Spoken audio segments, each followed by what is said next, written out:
প্রিয় শিক্ষার্থী বন্ধুরা, আশা করি তোমরা সকলে অনেক অনেক ভালো রয়েছো। তো আমি হচ্ছে তোমাদের সাদমান ভাইয়া। তো এখন দেখো, আমি তোমাদেরকে কিছু কথা বলার চেষ্টা করি, ঠিক আছে? আচ্ছা, তোমাদের একটা অনেক বড় প্রশ্ন থাকে। সেটা হচ্ছে যে, ভাইয়া যদি বুয়েটের প্রশ্ন এবার অনেক কঠিন হয়ে যায়, যদি এবার প্রশ্ন ব্যাংক থেকে কমন না পাই, যদি মূল বই থেকে এবার কমন না পাই, তাহলে কি করব?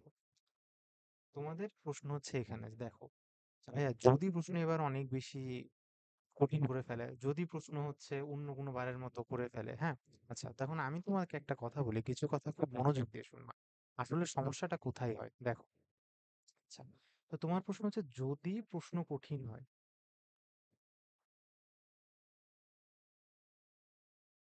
আচ্ছা, তো আমি এটার একটা খুব সিম্পল একটা উত্তর দিই ভাই। এটা প্রথমত হচ্ছে, এটা সবার জন্য কঠিন হবে। সবার জন্য এটা কঠিন হবে, ঠিক আছে? মানে আমি আসলে বুঝেছো যে কেন আসলে আমি তোমাদেরকে দেখো বারবার বলি যে তোমাদের আসলে মানে গাইডলাইনটা আসলে তোমরা ঠিক হয় না। লাইক ধরে নাও, তুমি একটা কথা দেখো ভাই, আজকে অ্যাডমিশনে 2 মাস হয়ে গেছে, সমস্যাটা কোথায় হয় দেখো। যারা ঠিকঠাক মতো পড়ছে, যারা ঠিক গাইডলাইনে চলে গেছে, ওদের কিন্তু ধরুন এগুলো নিয়ে কোনো চিন্তাই নাই, বিশ্বাস করো, ওদের কিন্তু এখন এসব নিয়ে কোনো চিন্তাই নেই। যে প্রিয়, আমি জানি প্রশ্ন কোথা থেকে আসবে, কিন্তু তুমি এখন এটাই জানো না যে 2 মাস হয়ে গেল, কি পড়তে হবে, কোথা থেকে পড়তে হবে, কি করলে আগানো যাবে, কি করলে আগানো যাবে না। মানে তুমি এটা নিয়ে এখনো কনফিউজড আছো, তাই না? মানে তুমি নিজের উপর কনফিডেন্স, এই 2 মাসে ধরো অনেকের কনফিডেন্স তৈরি করে ফেলে, বই পড়ে অনেক আগায় যাচ্ছে, কিন্তু এই যে তুমি খালি একটাই প্রশ্ন ভাবতেছো, যদি প্রশ্ন হার্ড হয়ে যায়, যদি প্রশ্ন হার্ড হয়ে যায়, যদি আইআইডির প্রশ্ন দিয়ে দেয়, যদি এত করে।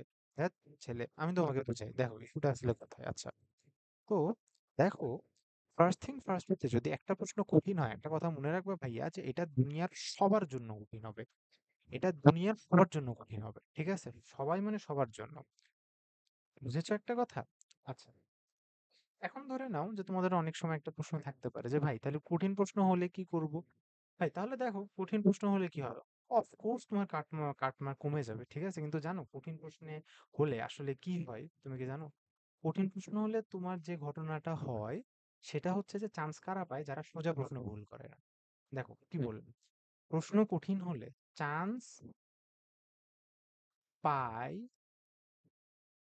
যারা সোজা প্রশ্ন ভুল করে না।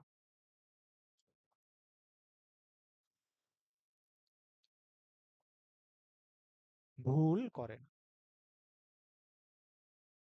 আচ্ছা, এখন সোজা প্রশ্ন ভুল করে না কেন? লাইক তুমি দেখো ভাই, আমি যদি সত্যি একটা কথা বলি ভাই, একটা কথা বিশ্বাস করো, যে তোমাদের এই যে প্রশ্নটা না, এটা আসলে আজকের প্রশ্ন না।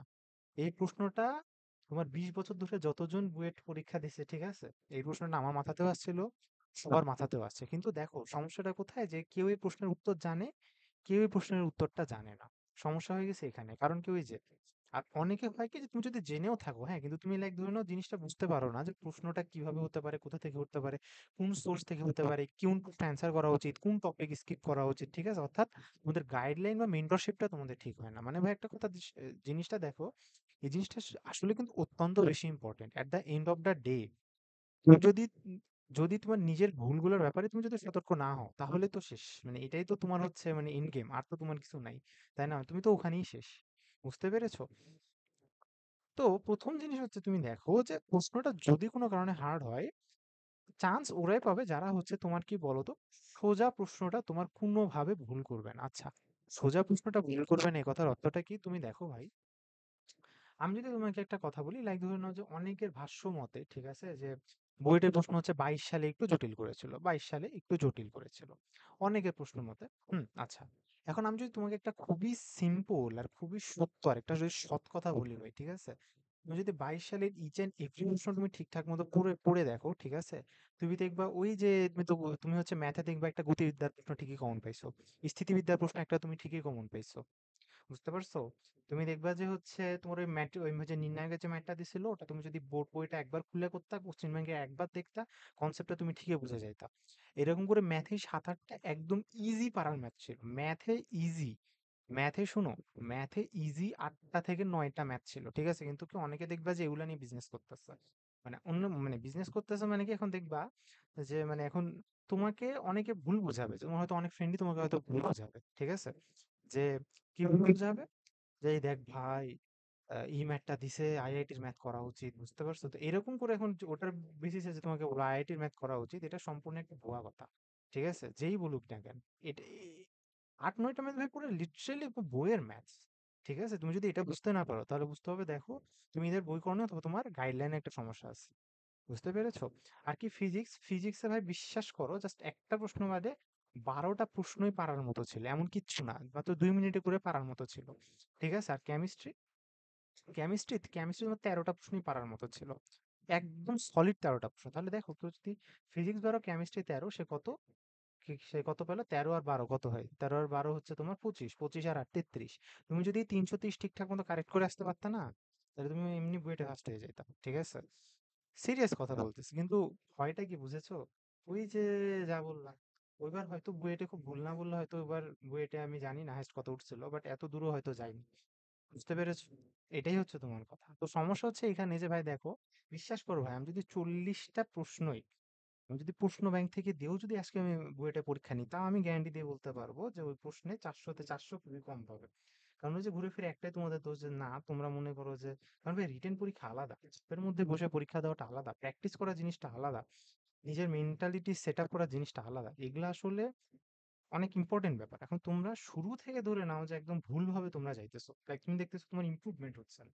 এটার মেইন জিনিস হচ্ছে এই যে দেখো, তুমি এইটা নিয়ে স্টাক করে পড়ে আছো যে ভাই বুয়েটের প্রশ্ন যদি হার্ড হয়। আরে ভাই, প্রশ্ন কি হার্ড কি খালি তোমার জন্য হবে? দুনিয়াতে সবার জন্য হবে ভাই।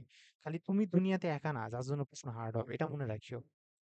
শুধু দুনিয়াতে তুমি একা না যার জন্য পরীক্ষাতে প্রশ্ন হার্ড হবে। প্রশ্ন সবার জন্য হার্ড হবে।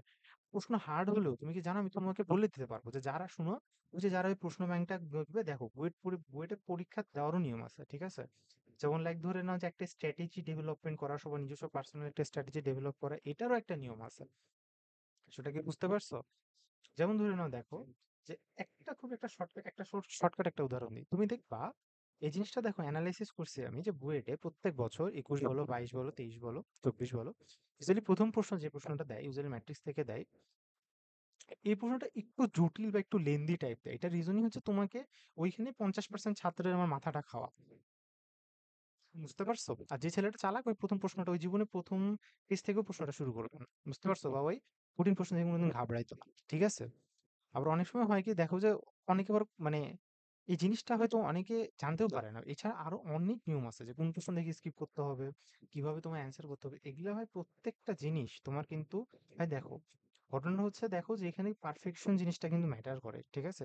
একটা আর্ট বা নিজেকে আসলে কন্ট্রোল করার পারফেকশনটা কিন্তু অন্যরকম একটা জিনিস। তো তোমাদের ঘুরে ফিরে সমস্যাও এটাই হয় যে তোমরা ঘুরে ফিরে এটা নিয়েই পড়ে থাকো যে ভাই প্রশ্ন কঠিন হলে কি করবো, আমি তো পারবো না। যে এটা নিয়ে পড়ে থাকো, তোমরা হচ্ছে ঠিকঠাক মতো ঠিক কথাবার্তা শুনো না, ঠিক গাইডলাইন শুনো না। তোমরা খালি এটা নিয়েই ভাবো যে আল্লাহ আমি বইটা অ্যাপ্লাই করতে পারবো কিনা। এদিকে হচ্ছে দেখো তোমার চেয়ে অনেক কম নাম্বার নিয়ে অনেকে এখন ইঞ্জিনিয়ারিং প্রিপারেশন অলরেডি শুরু করে দিচ্ছে। তুমি ওই ছেলের সাথে পরীক্ষা দিয়ে তুমি ডিওতেও চান্স পাবা না। কারণ ওই যে লেভেলের প্রিপারেশন নিয়ে ফেলছো অলরেডি, তুমি ওর সাথে মানে এখন এখন থেকে যদি তুমি শুরু না করো, দেখো অক্টোবর মাসেও সময় আছে। ঠিক আছে? অক্টোবর মাস পর্যন্ত, নভেম্বর মাসের শুরু পর্যন্ত সময় আছে। বুঝতে পারছো? এখন নিজেকে শুধরে গেল। এসব নিয়ে ভাবা যাবে না। প্রশ্ন যদি হার্ড হয় না হয়, সবার জন্য হার্ড হবে। তোমাকে সঠিক কথাগুলো শুনতে হবে, তোমাকে সঠিক কথাগুলো তোমাকে জানতে হবে। তুমি কিছুটা কি বুঝতে পারছো? যেমন দেখো, আমি যদি নিজের কথা বলি, মানে এই প্রশ্নগুলো যদি আমাকে, যেমন ধরে নাও যে এই প্রশ্নটা আমি ভিডিওটা কেন বানাচ্ছি, তুমি কি মেনলি জানো যে লাইক ধরে নাও এরকম প্রশ্ন না আমার, মানে আমাকে প্রায় ধরুন আমার কাছে যারা যারা আছে আমাকে সবাই প্রায় এই কথা জিজ্ঞেস করছে যে ভাইয়া, যদি প্রশ্ন হার্ড করে ফেলে আমি কি করব? যদি প্রশ্ন হার্ড করে ফেলে আমি কি করব? তা আমি ওকে বুঝাইলাম যে দেখো, আমি কিন্তু সবাইকে কিন্তু ওদেরকে আমি একদম পার্সোনালি ধরে ধরে কিন্তু বুঝাইছি। ঠিক আছে? সেটা কি বুঝতে পারছো? ইভেন ধরে নাও কিছুক্ষণ পরে, এখন কয়টা বাজে? 2:48 বাজে। আহ আচ্ছা, তাহলে কিছুক্ষণ পরে হয়তো ধরে নাও যে এখন ওদের সাথে আমি একটু কথাবার্তা বলবো। ঠিক আছে? ওরা সবাইকে একটু খোঁজ খবর নিবো। যাই হোক, তো ইস্যুটা হচ্ছে কি দেখো, যে আমি তোমাদেরকে একটা কথা বলতেছি ভাই, যে দেখো আর যাই হোক, তোমরা এখন থেকে এসব ভেবে ভাবিও না প্রশ্ন হার্ড হবে কিনা। তুমি যেগুলো সোজা প্রশ্ন, তুমি এগুলোই তুমি ঠিকঠাক মতো তুমি অ্যাটেম্প্ট করার ট্রাই করো। তুমি যদি ঠিকঠাক মতো অ্যাটেম্প্ট করার ট্রাই করো ভাই, বিশ্বাস করো তোমার কিচ্ছু আটকাতে পারবে না। আর ২ নম্বর কথা হচ্ছে দেখো, তোমাদের আরেকটা হচ্ছে প্রচন্ড ফিটিস যে ভাই সবাই যদি প্রশ্ন ব্যাংক করে তাহলে কি হবে? হ্যাঁ, আরে ভাই, আমি তো সবাইকে বলছি তুমি প্রশ্ন ব্যাংক করো। ঠিক আছে? কিন্তু সবাই তো তোমরা ১০০ পাইতেছো না। প্রশ্ন ব্যাংকে পরীক্ষা নিলে সবচেয়ে সোজা হলো যেমন যে তোমাকে তো সব আমি কমন দিয়ে দিছি। ৩ উইকলি প্রশ্নের উপর আমি প্রিলিমিনারি পরীক্ষা নিচ্ছি। তারপরে তোমরা ফেল করতেছো কেন? তুমি আমাকে বিষয়টা বলো।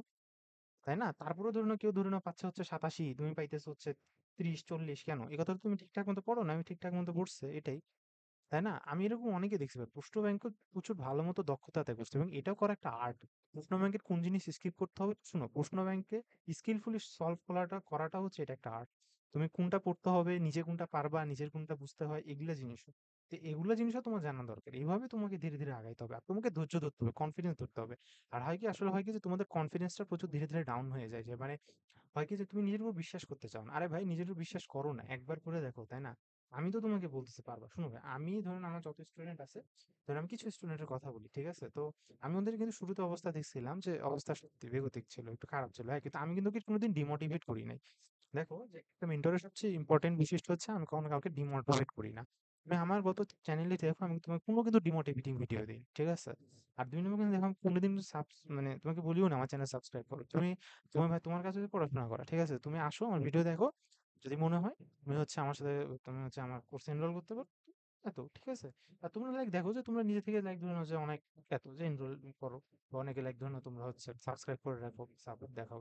তো এটাই আরকি। তো আমি চাই হইতেছে দেখো ভাই তোমরা জিনিসটা একটা ঠিককে নিয়ে আসো। মানে তোমাদেরকে যাতে কেউ ইউজ না করতে পারে। ঠিক আছে? মানে আর তুমি যখন কোনো কিছু কিনছো, তুমি নিচে যে প্রোডাক্ট না হয়ে যাও ওই জিনিসটা। ঠিক আছে? আমার হচ্ছে টার্গেট এটাই। আর ২ নম্বর কথা হচ্ছে দেখো, ঘুরে ফিরে ওই একটাই কথা ভাই, হ্যাঁ? যে প্রশ্ন হার্ড হলেও ভাই তোমার আসলে এখানে যেটা কথা তুমি মাথা ঠান্ডা রাখো ভাই। সবার জন্য হার্ড হয়েছে।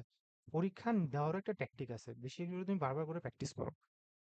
আর যে ডিপার্টমেন্টে প্রশ্ন করবে, অনেক সময় তুমি কি করবে, এবার তো ট্রিপল ডিপার্টমেন্ট প্রশ্ন করবে, এবার তো সিভিল ডিপার্টমেন্ট প্রশ্ন করবে, সিভিল ডিপার্টমেন্ট প্রশ্ন অনেক হার্ড করে, সিএসসি তো প্রশ্ন হার্ড করে, মেকানিক্যাল ইজি করে। এগুলো কোনো কথা না। বুঝতে পারছো? কথা এগুলা না। কথা হচ্ছে হোয়াট ইউ আর ডুইং, এটা হচ্ছে তোমার মেইন কথা। তুমি ঠিকঠাক মতো চলতেছো কিনা। অনেকে তোমাকে ডিমোটিভেট করবে, আমি তোমাকে ডিমোটিভেট করবো না। ঠিক আছে? আমি বলি ওদের কি কথা কি হয়েছে, তো আমি ওদেরকে বললাম দেখো তুমি পারবা। ওই যে আমি ওকে বলছি যে তুমি পারবা। ওই ছেলেটা ঠিকই ১-১.৫ মাস ধরে নাও ঠিকঠাক মতো প্র্যাকটিস করছে, ঠিক আছে? ওই পেরেছে। দেখো যে ভাই সত্যি মানে এখন নিজের প্রতি কনফিডেন্সটা পাইছে।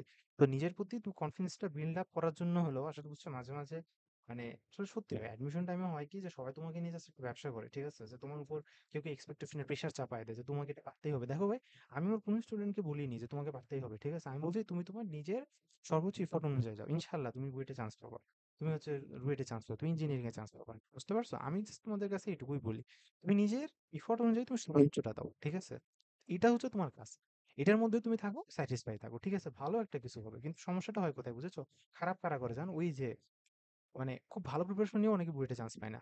বুয়েটে কেন, প্রিলিতেও চান্স পায় না, কোথাও চান্স পায় না। অথচ সে কিন্তু এমনি বুয়েটে কিন্তু অনেক ভালো করার ক্যাপাবিলিটি ছিল। কারণ কি ওই যে ওকে এই কথাটা কেউ বলেনি যে তুমি আসলে পারবা বা তুমি আসলে করতে পারতা। এই জিনিসটা কেউ ওকে বলে নাই। সত্যি ভাই তোমরাই পারবা। ঠিক আছে? তোমরাই পারবা। কিন্তু ওই যে বললাম তোমাকে এটা বিশ্বাস করতে হবে। বা তোমাকে দেখতে হবে তোমার কোথায় ভুলগুলো হয়েছে ওই যেগুলা বুঝতে হবে আরকি। পার্সোনালি তোমাকে বুঝতে হবে কি, কি করতে হবে, সঠিকভাবে তোমাকে চলতে হবে। সেটা কি বুঝতে পারছো? তো এটাই হচ্ছে কথা। প্রশ্ন হার্ড কি এটা নিয়ে ভাববা না। ঠিক আছে? তো সুপ্রিয় শিক্ষার্থী বন্ধুরা, ধরে নাও যে কমেন্ট বক্সে একটা কমেন্ট অ্যাটাচ করে দিব আরকি। ঠিক আছে? সমস্যা নেই। কোনো তোমাদের প্রশ্ন থাকলে আমাকে জানাই আরকি। ঠিক আছে? ওকে। তো সুপ্রিয় শিক্ষার্থী বন্ধুরা, ঠিক আছে? থাকো তাহলে। তোমার সাথে আবার কথা হবে। টাটা।